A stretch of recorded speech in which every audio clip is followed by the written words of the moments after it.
stalls through the next 24 hours. So more wet weather on the way, on top of what we've already seen through the last 12 to 24 hours. And in some parts of southern Scotland and Cumbria, more than 100 millimetres of rainfall expected by the end of Thursday, leading to a serious risk of flooding in these areas. Elsewhere, drier but very mild still with this strong southwesterly wind. Some showers into the northwest of Scotland, as well as Northern Ireland as we start off the day on Thursday. Drier to the southeast with some sunny spells coming through, but the rain continues for southern and increasingly eastern Scotland, also for northern England, Wales and increasingly the southwest through Thursday afternoon, that wet weather pushing in.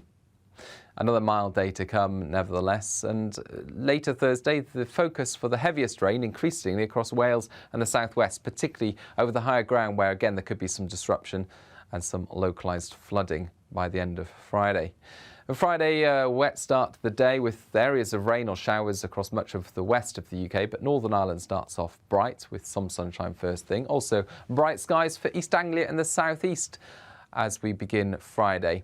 But this area of cloud and rain is finally making some progress east across the country. It breaks up into showers, still some heavy downpours about in places during the morning on Friday before eventually something a bit drier and brighter arrives from the west. But it doesn't last. This weekend stays highly unsettled with further rain or showers, some strong winds at times as well, and turning colder.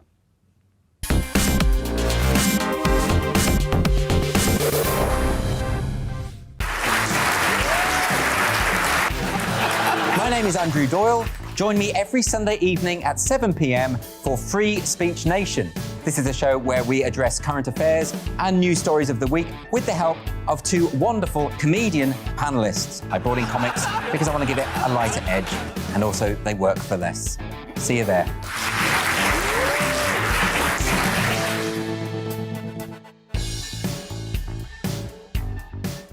I'm Colin Brazier. I've reported from more than 70 countries around the world, covered wars from Afghanistan to Iraq, from Lebanon to the Balkans. I'm trying to bring that experience, that feel for events, to the studio. And something else. I'm ready to give an opinion. Today's stories with a spark. Brazier from 8 p.m. weekdays on GB News. Join us for Political Correction. We're here every Sunday to correct politics and put you, the people, back in charge. We talk about all areas of the United Kingdom, including Northern Ireland. Our debate goes way beyond the Westminster Village. It's about the real country. It's about your opinion. So please, we want you to tell us what you think. This is Political Correction. Every Sunday morning from 10 a.m. here on GB News.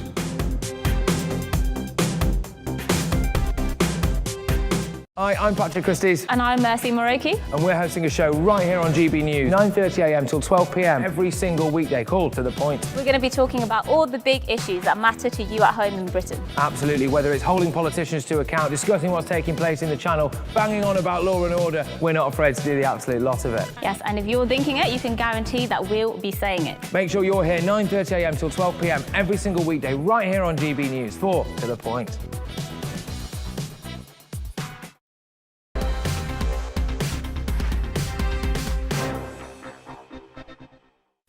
Very good evening. It's 8 p.m. On Brazier tonight, the eyes and the ears have it. Insulate Britain protesters get an eye full of ink and a blast from the bagpipes from furious motorists. More on that. Also, explosive art. The British Gallery facing calls to withdraw an exhibition featuring suicide vests. And agoraphobia. What is the condition that stopped Rishi Sunak's right-hand man taking to the steps of number 11 before today's budget? All that's coming up. But first, we'll bring you a news update with Tamsin.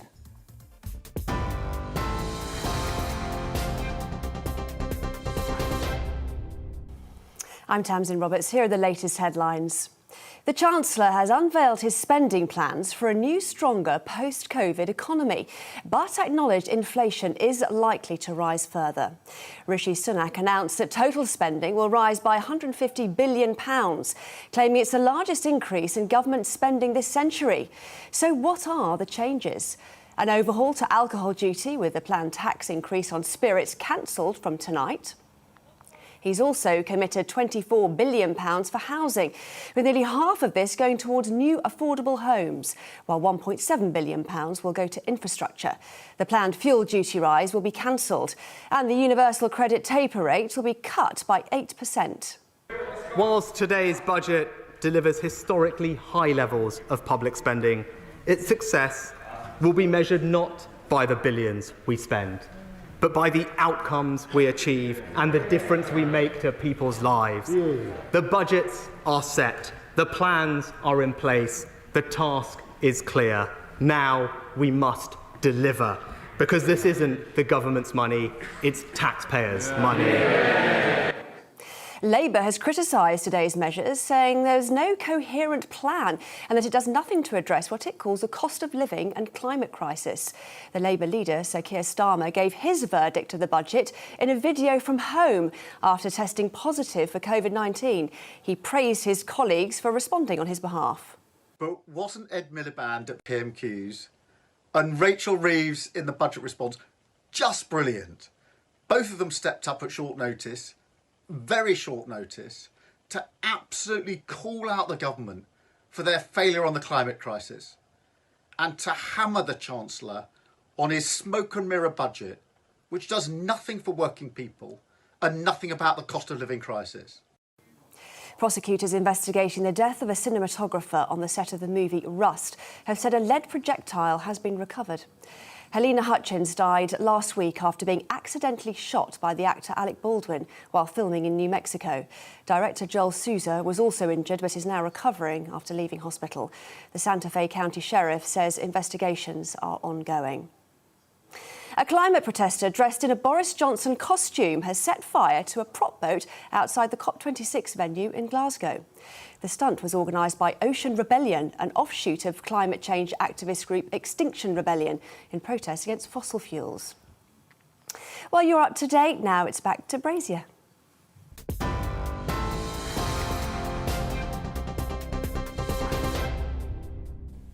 Well, big day, wasn't it, for Rishi Sunak? He offered an unexpectedly generous spending plan and heralded a new age of optimism for the post-COVID era. We open tonight with coverage of the Chancellor's budget.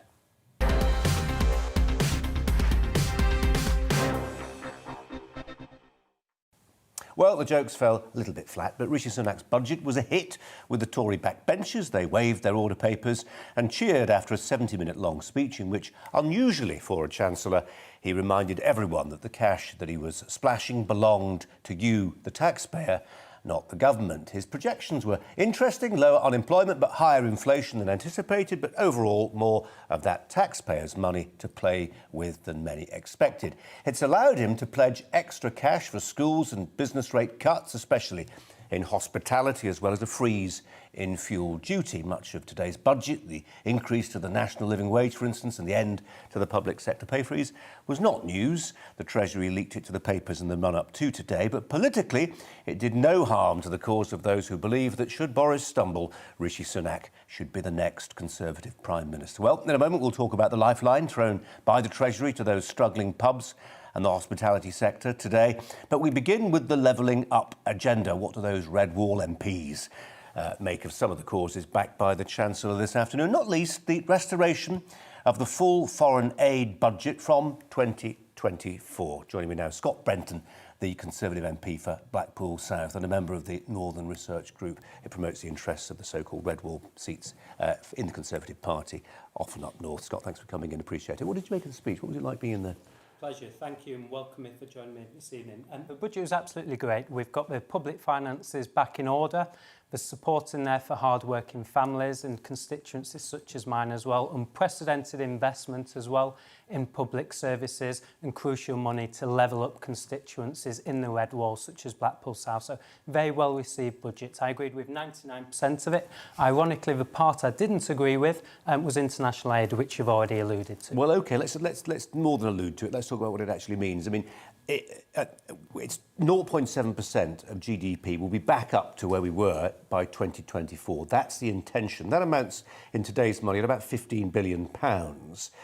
I'm guessing you would contend, actually, that's money better spent on the streets of Blackpool South than it is abroad. Absolutely. When I speak to my constituents, what they want is to make sure they can get a good local school place for their children, investments going in the local hospital, and we have more bobbies on the beat. The last thing people in Blackpool South want to see is that 0.7 target being reinstated. I was a vocal advocate and I was cheering the Chancellor from the rafters 6 months ago when that target was reduced. I'm pretty dismayed that we're looking to increase that back to 0.7%. Why do you think he's done it, Scott? Has he caved to, those many Tory backbenchers, including former Prime Minister Theresa May, who said that this was unnecessarily frugal, it wasn't good for our soft power projection?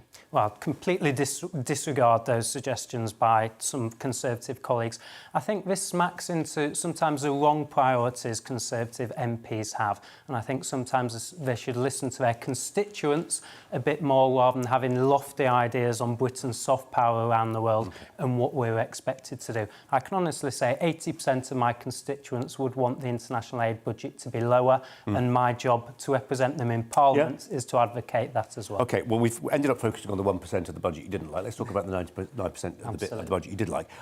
In terms of your northern constituency, what in this budget will really help? Well, firstly, the universal credit taper rate being reduced. That is a huge benefit to hard-working families in my constituency. So, for example, a single mother with 2 children who works full-time on universal credit, this is worth an extra £1,000, £200 per year to those. It means that barrier to going back into the workplace that barrier gets lower. It does, absolutely. And as Conservatives, we should be encouraging people to go out there and take new job opportunities up. We have huge number, millions of job vacancies across the economy, and it's important that people who are out of work are incentivised to take those jobs. That's what cutting the universal credit taper rate does. Boosting the national living wage is also very positive as well, and the investment in public services too. So we've got huge investment going in the NHS, more police and more money for schools as well, all of which will be welcomed by my constituents. Scott, can you paint us a picture of the local economy where you are now? I mean, Rishi Sunak made clear that there were obviously fears as we went into COVID that unemployment would be a massive problem. Heaven forfend, now in a situation where we worry about inflation and full employment, that there have been too many job vacancies.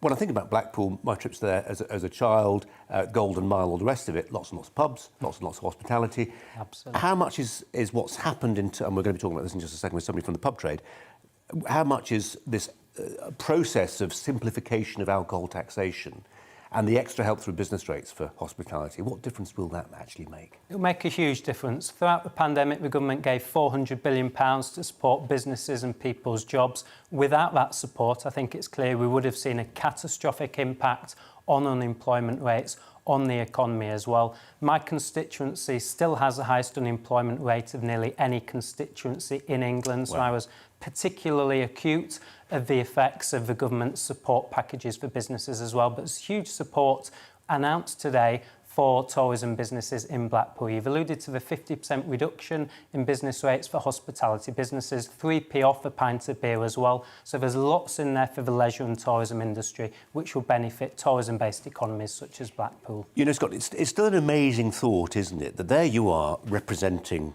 Blackpool South, and as you say, one of the worst rates of unemployment historically, in terms of recent history, in the country.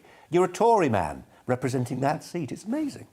It is quite surprising, and sometimes the ramifications of the red wall tumbling at the last general election haven't quite been thought through by politicians and political commentators. But I think what we are seeing is a new type of Conservative party. I think this budget announced today by the Chancellor would have been unthinkable 4 or 5 years ago under previous Conservative Prime Ministers, but I'm proud that we do have a government now who are adamant that areas such as Blackpool need to be levelled up, and that needs to be matched with investment in infrastructure and public services, and that's exactly what we're seeing. Scott Benton, MP for Blackpool South, appreciate you coming in. Thanks very much indeed.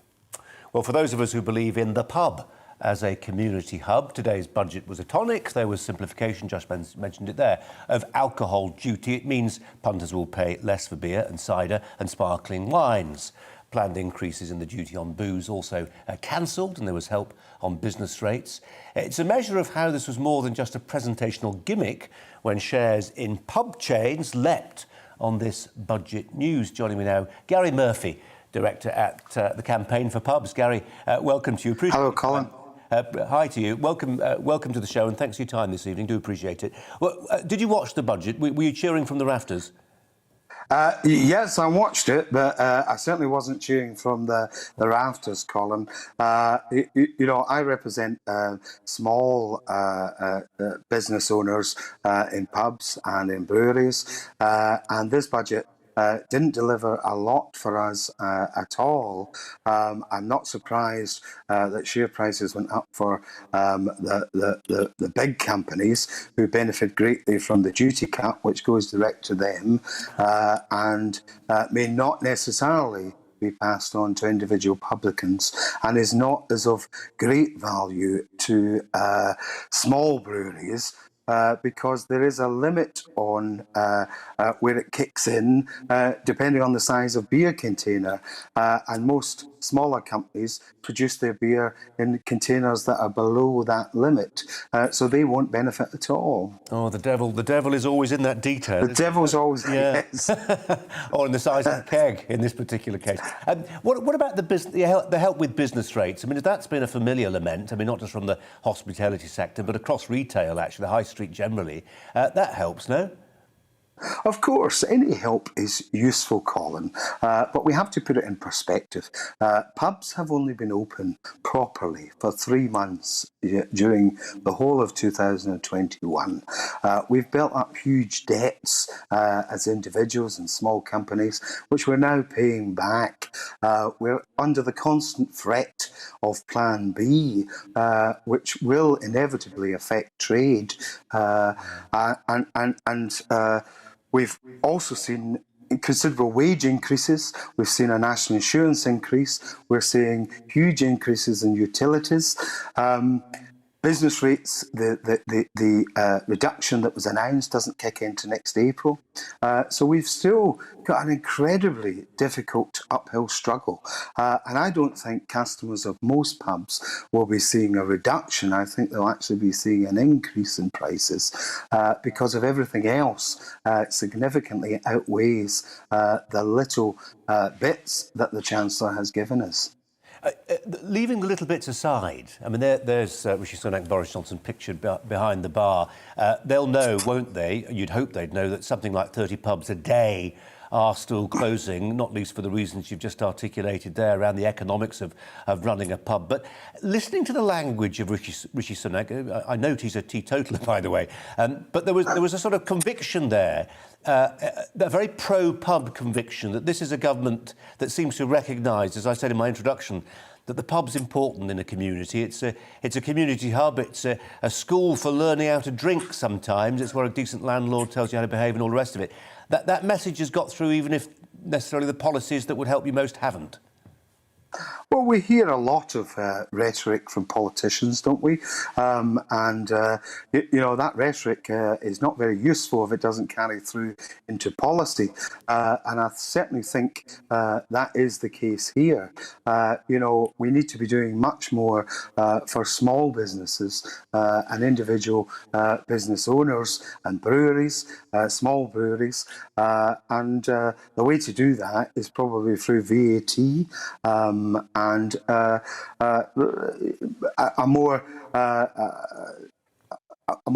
different approach to the duty problem, and also to look at the legislation around how some of these large pub companies can tie publicans into buying beer at very expensive prices. That has been a problem is a problem for 12,000 pubs in the country. Gary, got to leave it there. Really appreciate your time, though. Gary Murphy, thanks a lot. Thank you very much. Now, it's time for the Brazier angle.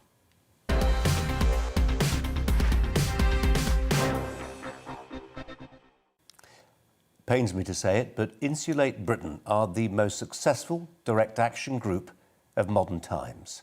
They have zero democratic legitimacy. Nobody voted for them to stop ambulances on London's busiest roads. And some of their most visible spokesmen are pompous hypocrites. But in the space of just 6 weeks, their infuriating antics have earned them greater name recognition than Extinction Rebellion or any of the other fringe groups that use undemocratic acts of disruption to advance their agendas. Even now, I can imagine some people screaming at their screens, asking, why is it that we, the media, keep on giving these loons the oxygen of publicity? And I've got some sympathy with that point of view. On the couple of occasions I've had Insulate Britain in the studio, I've tried to focus on the iniquity of their tactics rather than what it is they actually want. Why should their illegality be rewarded with a platform to push their propaganda on anyone? But it's not really quite that simple, is it? Today, a reminder of how Insulate Britain have made an unexpected discovery that's allowed them to transform really fairly pathetic attempts at stopping the traffic into a kind of public relations alchemy. Why is it that their cheap, sometimes sickening stunts keep on delivering masses of media coverage? It's simple. Insulate Britain have turned all of us into amateur anthropologists. What do I mean by that? Well, an anthropologist is someone who studies human behaviour. Every encounter at a motorway junction or arterial route is no longer just about how the police unblock the road. It's now much more unpredictable than that, and I would argue, gripping in a grim sort of way, the roads of London have effectively become laboratories for a huge experiment in human nature and the elasticity of our patience. And thanks to smartphones and social media, we all get to judge the results. Our fascination increasingly stems from the methods of public resistance, as varied as the personalities that inhabit every lorry cab or van or estate or saloon car on the roads today. And today we saw just how utterly surreal this can all get.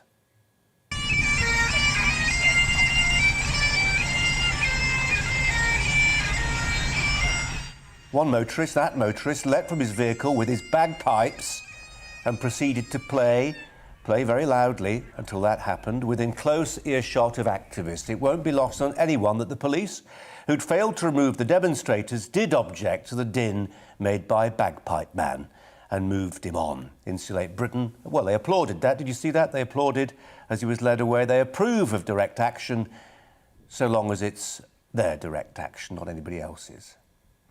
At another junction, another citizen superhero got in on the act. This was Ink Man, who worked his way along a line of protesters, spraying ink in their faces. There was something, I would submit, gloriously British about all this, born of frustration with a legal stalemate. Commuters seeking to take back control of the roads without giving in to the temptations of actual physical violence. However, if I was Home Secretary, I'd be worried. This experimentation on the limits of British toleration is being tested, potentially right up to destruction. Sticks and stones and ink and bagpipes never hurt anyone. But at another junction today, a lorry driver, presumably at the end of his tether, threatened to drive his vehicle over prone protesters. As any student of Marvel Comics will remind you, not all superhero stories end well. That's tonight's Brazier Angle.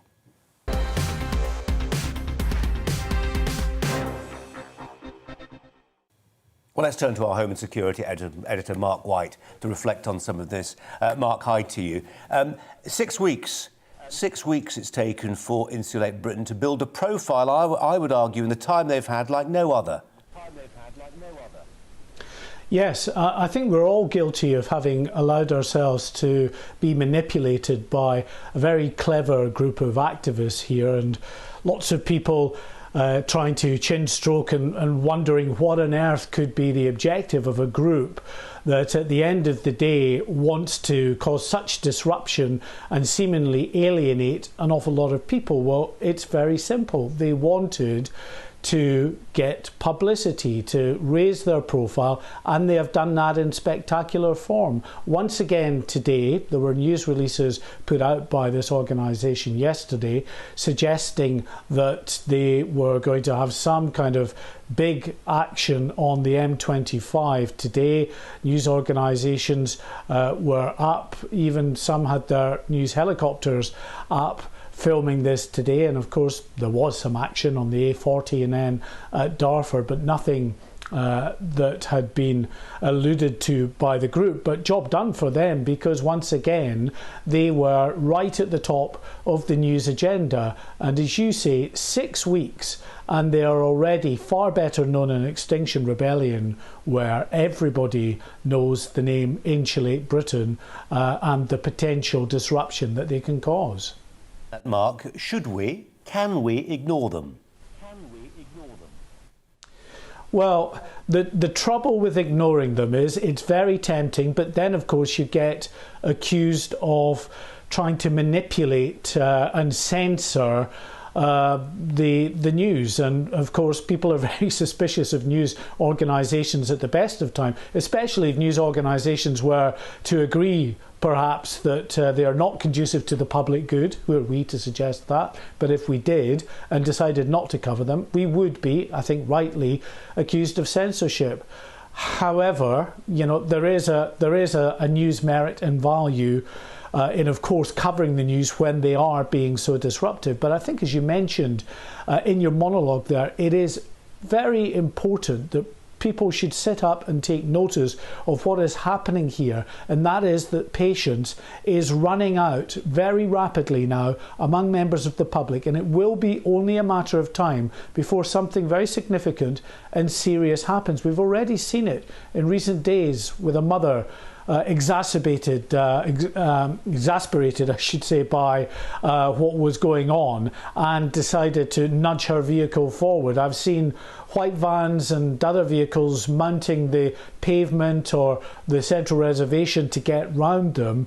It may only be a matter of time before someone is very seriously hurt here, and then of course there will be the obvious recriminations and inquiries into what on earth went wrong and how could no one ever have foreseen this. And there'll be no satisfaction to be had from saying told you so. Mark, thanks very much indeed. Mark White there.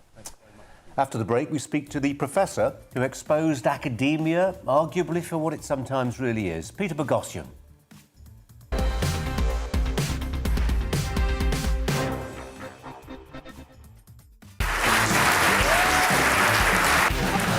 My name is Andrew Doyle. Join me every Sunday evening at 7 p.m. for Free Speech Nation. This is a show where we address current affairs and news stories of the week with the help of two wonderful comedian panellists. I brought in comics because I want to give it a lighter edge, and also they work for less. See you there.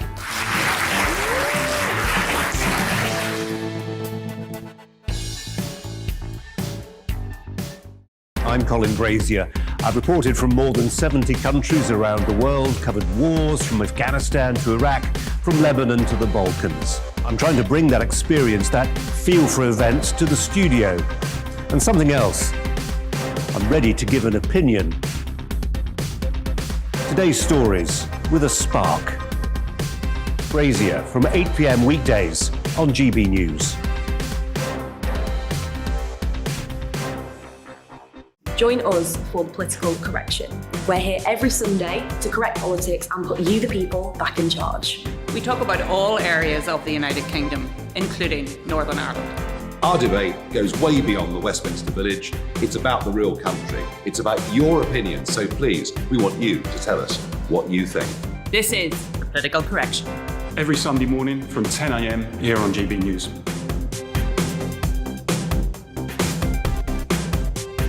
Hi, I'm Patrick Christie's. And I'm Mercy Moroki. And we're hosting a show right here on GB News, 9:30 a.m. till 12 p.m. every single weekday. Call to the point. We're going to be talking about all the big issues that matter to you at home in Britain. Absolutely, whether it's holding politicians to account, discussing what's taking place in the Channel, banging on about law and order, we're not afraid to do the absolute lot of it. Yes, and if you're thinking it, you can guarantee that we'll be saying it. Make sure you're here 9:30 a.m. till 12 p.m. every single weekday right here on GB News for To The Point.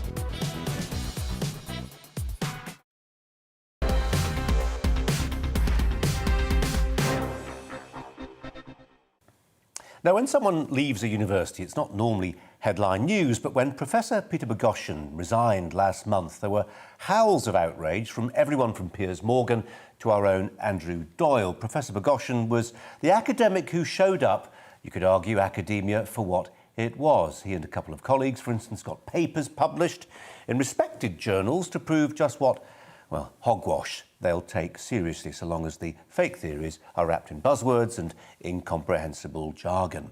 One paper, for instance, claimed that the phallus played a large part in causing climate change. Another argued that bodybuilding discriminated against obese people.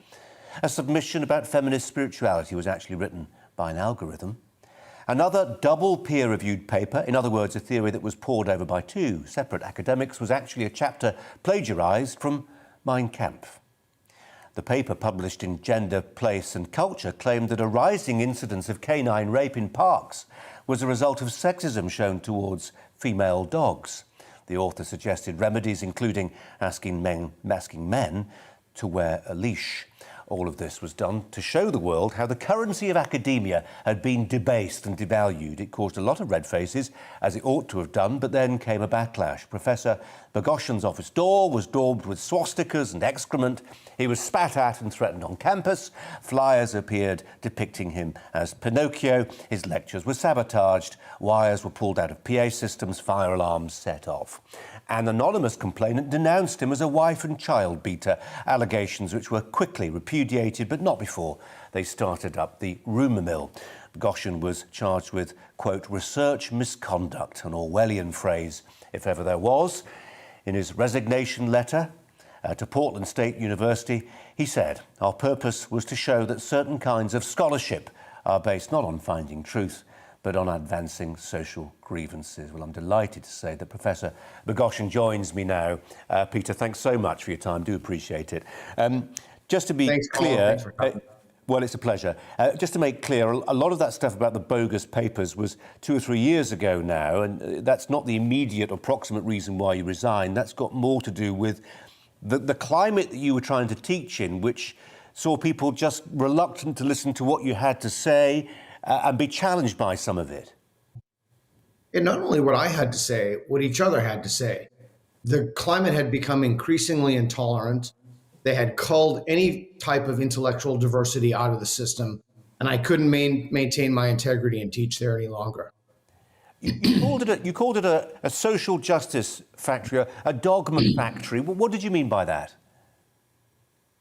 Well, the purpose of the institution, primarily at Portland State, but certainly not exclusively at Portland State. It's affecting institutions, academic institutions throughout the English-speaking world. The idea was that many professors, it's also by field as well. It's more in the humanities.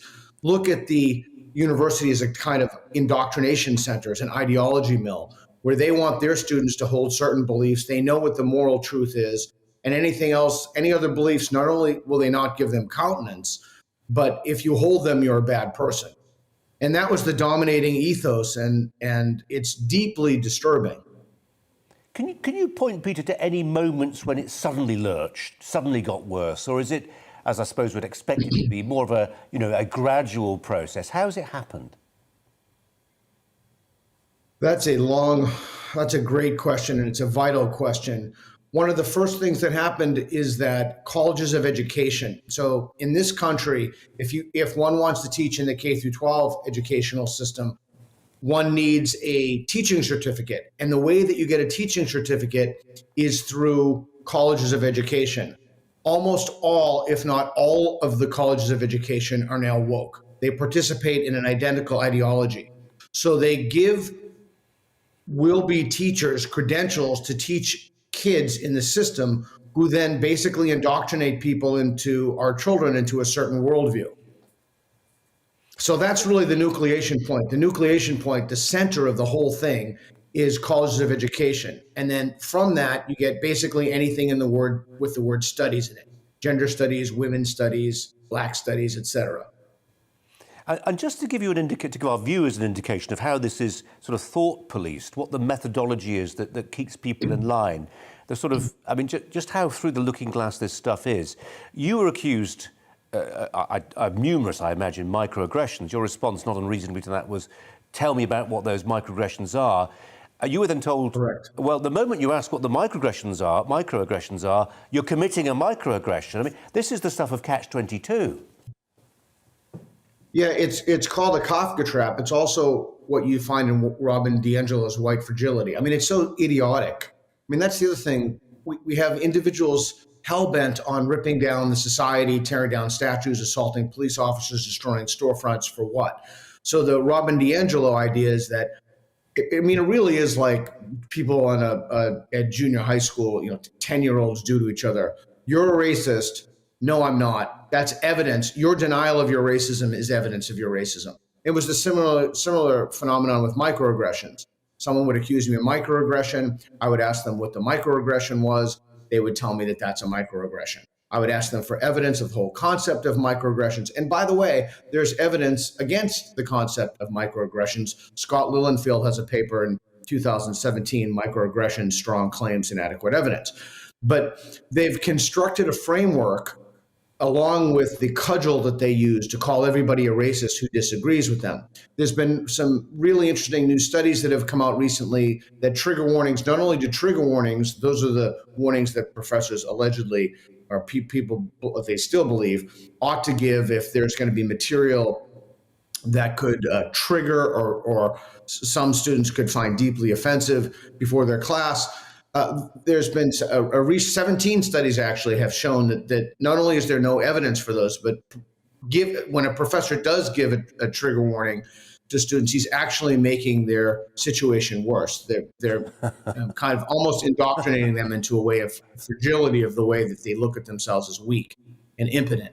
So we have a very serious problem in that we have practices in the classroom that have been institutionalized in university after university. Not only is there no evidence for these things, there's actually evidence against them. And that all of these things come from corrupt bodies of literature. Corrupt bodies of literature. Let's go back to some of that corruption. I mean, I remember, I think, before I heard your name ever mentioned, that story 2-3 years ago about these bogus studies. And I remember reading it in a newspaper and thinking, that's A, hilarious, and B, that's got to make a massive difference. If the whole thing is revealed like the emperor's new clothes to be just a pile of piffle, as our Prime Minister would perhaps describe it, that the whole thing is built on liquefying foundations, there is no rigour to it. It's a colossal con. And I remember thinking, insofar as I thought about it all at the time, that this would have to have far-ranging repercussions for some of those institutions, some of those publications. I suspect nothing happened, apart from what happened to you, that is. Yeah, that was what our hope was as well. And we were Pollyanna in thinking that we could make a difference. The folks who have jobs for life, they're true believers. They're genuinely ideologically captured, as is the institution ideologically captured. But what happened as a result of that was that those people didn't move. Of course, we were accused of all manner of heinousness, being racist, it's par for the course, being Nazis, being right-wing maniacs. But what happened is that most people outside the system would look at that and say, wow, there's some kind of a problem here. And you mentioned in your intro, so they brought me up on a number of charges. One of the things that the charges that they brought me up on in terms of research misconduct was plagiarism. And I admitted to plagiarism. I plagiarized Adolf Hitler's Mein Kampf, but they wouldn't find me guilty of that. Ooh. They wouldn't find me guilty of that, even though they themselves brought the charges, because if they found me guilty of that, that would mean that there was a problem with the literature. So it was purely ideologically motivated. It was a witch hunt. And it's a clever witch hunt, isn't it? We were talking earlier this week to, you may not be ideological bedfellows necessarily, someone like Mark Stein, but he certainly found himself limited in his activities, limited in what he could write and say, because he was absolutely bogged down with vexatious legal action by activists who just really wanted to tire him out. And it worked. I mean, there was a period when he was running his own legal defence. It was ultimately successful. But you must have had that too. People know that if they wrap you in, if they take you to Salem, you're going to struggle to get away from the court. That's correct. Attrition works on many people. Attrition will not work on me. In fact, it had exactly the opposite. The more I was harassed and threatened and crazy things happened. They were emailing my wife, who has a different name. I don't even want to say what was happening, but it is a very effective technique for most people. And for some other people, such as myself, it galvanizes them. It's important to state at this point, Peter, I mentioned Mark Stein, who is, a Conservative commentator. You do not see yourself as a commentator, and yet I know you've said, and you're depressed to say it, or disenchanted to say it, that actually the people who are interested in your plight, your cause, tend to be on that side of the media. Where is the liberal media? Why don't the liberal media want to hear your story? Boy, that is a $1 million fantastic question. So the resignation letter truly went viral in the truest sense. I mean, everywhere, all countries interviewed, Brazil, China, Russia, all throughout the middle. I mean, it was crazy. But none of the local stations would have me. There was a feeding frenzy among conservatives. Tucker Carlson, Fox News and Friends, Greg Gutfeld, the highest ranking shows. But yet none of the local shows, OPB, The Oregonian, NPR, Rachel Maddow, CNN, there's a kind of, this really is true. So I'll say something like this. There is a kind of sickness in these closed media echo centers. And then immediately someone will give me whataboutism. Well, what about the people on the right? Well, okay, well, what about them? Right? I'm not talking about the people on the right. There's a kind of sickness. And to show that I was open to have, this is part of the game that I think it's really important to articulate. But so they won't have a conversation with me. And I'll even tell them the question. The president of Portland State University has said the highest priority of the institution is racial justice. I think as a public institution, we need to have that conversation. Yeah. Should the highest priority of a public institution, Portland State University, be racial justice? I'd like to have a conversation with people on the left about that. And I kept putting out tweets. I actually called them. I tried to speak with them. Nobody would have a conversation with me on the left about this. Peter, we're almost out of time. We've only got about 30 seconds left. There's so much more I want to talk to you about. But I want to put this to you because I want to talk about your future and the future of some of the causes you represent. You're getting something off the ground in Texas. Tell us about it. Yeah, thanks. I think this is the first time it's been announced publicly, so that's very exciting. There's a new university forming, and Barry Weiss is on the board of directors. Neil Ferguson is on the board of directors. Heather Hying, who just wrote a best-selling book, is on the board of directors. It's in Austin, Texas, and it's going to be founded on free speech, open inquiry, and, if you can believe it, debate. There's going to be a look at the great books. It's in Austin again. Ayan Hirsi-Ali and myself are the first two faculty members. We're founding faculty members. I'm very excited about that. And the important thing here is that we want to build. We don't just want to criticize and tear down. There are alternatives, and those alternatives are coming. And if you're a student and you're interested and you want to actually be in an environment with diverse ideas and people who think differently than you, and then go out to the pub afterward, Austin. Professor Peter Boghossian. Peter, we wish you well and we appreciate your time. Thanks very much. After the break, the row over an art exhibition of suicide bombers' jackets.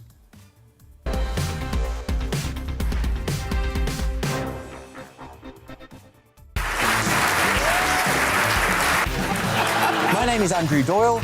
Join me every Sunday evening at 7 p.m. for Free Speech Nation. This is a show where we address current affairs and news stories of the week with the help of two wonderful comedian panelists. I brought in comics because I want to give it a lighter edge, and also they work for less. See you there.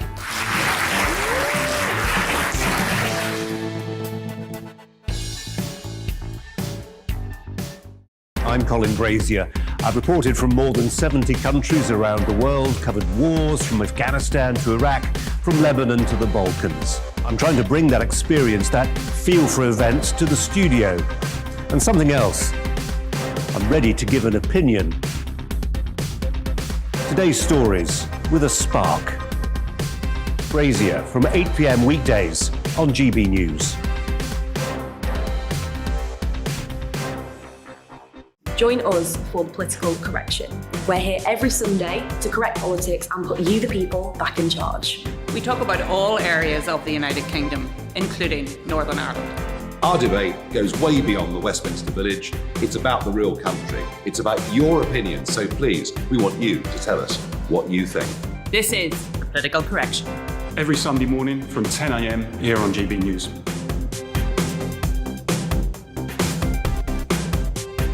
Hi, I'm Patrick Christie's. And I'm Mercy Moroki. And we're hosting a show right here on GB News, 9:30am till 12pm, every single weekday, called To The Point. We're going to be talking about all the big issues that matter to you at home in Britain. Absolutely, whether it's holding politicians to account, discussing what's taking place in the Channel, banging on about law and order, we're not afraid to do the absolute lot of it. Yes, and if you're thinking it, you can guarantee that we'll be saying it. Make sure you're here 9:30am till 12pm, every single weekday, right here on GB News for To The Point.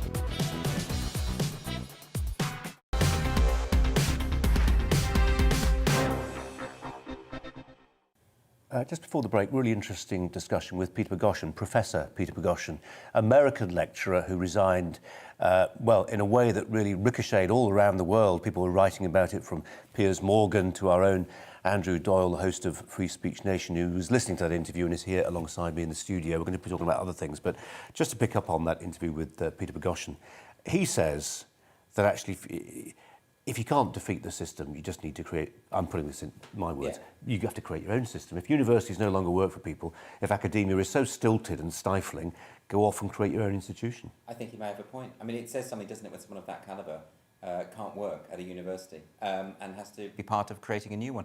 And it's not the first time this has happened. There's also Ralston College. Stephen Blackwood has set up this college in Savannah. I interviewed him on my podcast as well. This is going to happen more and more, I think. Students want to go there. They do. This is the point. They absolutely will want to go there. Well, I'll tell you what, there's loads of parents. There's loads of parents. You know, I'm on the hook for my kids, bits of their university education, and if I had a choice between going to something stifling and something a bit more open, I know where my cash would go. This is a bit of a myth, this idea that all students are they're happy with this kind of woke system that's going on. They're not at all. But students are actually hungry for critical thinking and the pursuit of truth and knowledge, and you can't get that at so many major institutions anymore. And then they will go and, you know, the market will eventually maybe resolve this situation. Who knows? But I think it is, unfortunately, probably a necessity. Let's move on to a different story. I have to say, it's one of those stories that, you know, in terms of the culture wars and free speech, it's right up your alley. But I'm not sure. I've no idea where you'll stand on this one. Oh, that's interesting. Well, you can normally predict it. No, I can't. I mean, the element of suspense becomes part of the news programming agenda. So there's a gallery in Bournemouth on the south coast of England, and it's got an exhibition which essentially has got suicide vests. Yes. Artistically, there you go, there's one. I mean, you couldn't mistake it for anything else. I mean, it's been treated with different colours, but... and if you are somebody, and Tobias Ellwood, the MP, is somebody whose brother was killed in the Bali bombing, you look at this and you don't think, well, it's art, anything goes. You look at it and you think that's deeply offensive, close it down, get rid of it. Yeah. What do you say? Well, this is a work by the Chapman brothers, and it's actually cast in bronze. It's been very painted in great detail and crafted in great detail. I should say, you know, this kind of conceptual art always leaves me cold. I think on an artistic level, that's not interesting to me.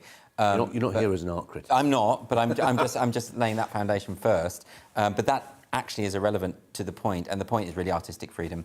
And of course, they should be able to do this, and of course, the gallery should display it. And I have complete sympathy for Tobias Ellwood, because he lost his brother in the Bali bomb in 2002. He was there in the attack on Parliament in 2017, gave mouth-to-mouth resuscitation to Keith Palmer before he died. Yeah. So he, you know, it's going to hurt. You know, when you see these symbols that remind you of terrorist activities that have had such horrible and direct impact on your life and the people you love, I have nothing but sympathy with that, and I understand that reaction. And you absolutely stand up for the right of Tobias Ellwood and others to excoriate this gallery and say it should be closed down. Stand up. I don't agree with him. I mean, insofar as he says it should be removed. He says the artwork should be removed. And I think he said that, by the way. He did. Yes, he did. Right, he did. okay. And he is entitled to say that. Yep. But the gallery shouldn't do that, because once you do that with a work of art, where do you stop? I mean, any work of art can have this effect. If you remember that piece from 1995, the one of Myra Hindley, which was done by child handprints, it was Marcus Harvey, I think his name was, caused a huge stir. Sometimes art is offensive, sometimes it's upsetting, sometimes it's shocking. Maybe that's the point. What's very interesting, though, about this is Tobias Ellwood has said specifically, and he's invoked the death of David Amos recently, the murder, and he said, we know that when people read things and see things, they act upon them. And what he's doing there is drawing a link between art and mass murder and murder, which doesn't exist. So, I mean, there's been a lot of study into this, media effects theory, the effect of art on people, the effect of popular culture on people. That correlation isn't there. The people who have been inspired to go and kill people are not inspired by walking around nice galleries in Bournemouth. No, I mean, online. One may as well blame J.D. Salinger for the murder of John Lennon. You know, because the murderer said that Ronald Reagan, he had a copy of the book in his... Catcher in the Rye, right, OK. So again, there are all sorts of things that can catalyse those kinds of, that kind of behaviour in unstable people. It's a very simplistic idea to say that there's representation in art or literature or whatever, or film, which is violent, and that leads to violence, because it's not true. Just in a word, are there any limits? Do you put any limits on artistic expression? Is it possible for art to be too offensive? Just in a word. No. OK. Andrew Doyle. Now, a new poll in France reveals the extent to which the country is deeply divided by race and religion. Respondents were asked if, quote, white European Christian populations are threatened with extinction following Muslim immigration from North and Black Africa. More than a quarter of those interviewed said that scenario was, quote, certain. A further third said it was, quote, probable. More than two-thirds of people said they were, quote, worried by the idea. The poll by the Harris Interactive Institute is a reminder of how race and religion are likely to play a key role in next April's French presidential election. The likely candidate of the right, of course he hasn't declared, is Eric Zemmour, who claims that 2 million migrants have come to France since Emmanuel Macron took power. Let's turn to David Chazan, veteran journalist and France watcher, who writes for The Times and The Telegraph, as well as others. David, I ought to explain that somebody's written in the word veteran. I think that's very unkind. I wouldn't have used that, so I do apologise. But anyway, there you are. What do we make of this survey? I mean, sitting here in the UK, where these responses, I think, would be very, very unlikely, impossible, really. It will puzzle some people that things have reached such a pass in France. It may puzzle people, Colin, but I think you've got to remember that political correctness came much later to the French than it did to the British, and perhaps it isn't as deeply rooted as it is in the UK, at least for the time being. But I think it's a similar phenomenon to what we saw with the Brexit referendum. I mean, places like Boston, Lincolnshire, people really did feel that their town had changed, that the high been overrun with East European shops. They felt like foreigners in their own town. And for them, I think Brexit was, to some extent, about limiting immigration, particularly from Eastern Europe, because people were starting to feel uncomfortable and insecure.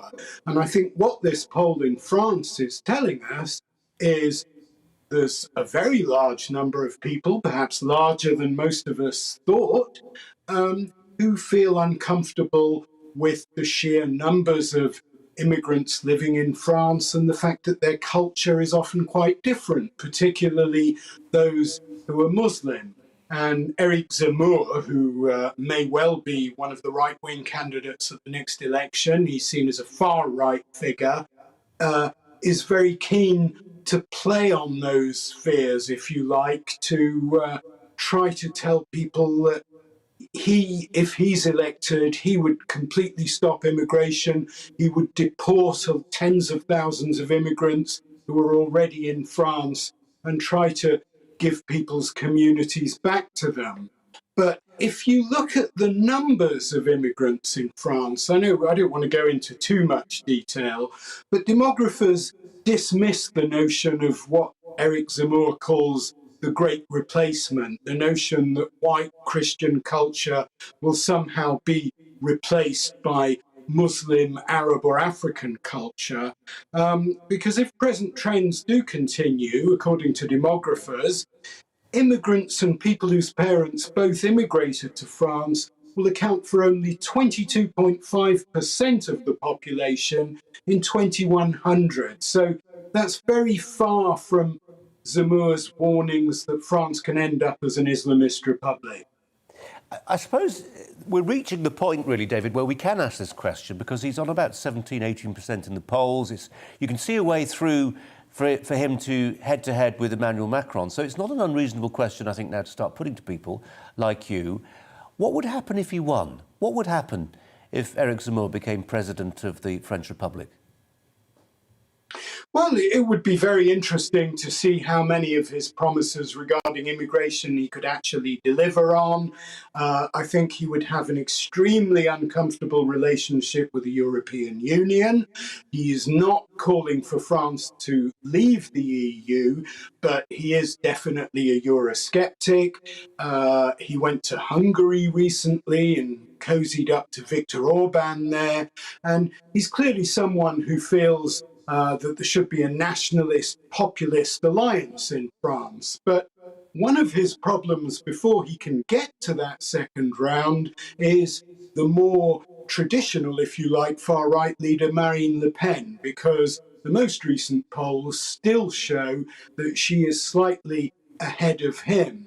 Now, if they both contest in the first round, it could actually benefit the traditional Gaullist centre-right party, the Republicans, because with the far-right vote split, it could mean that the Republicans candidate actually goes through to the second round to face off against Macron, who is still leading in all of the polls.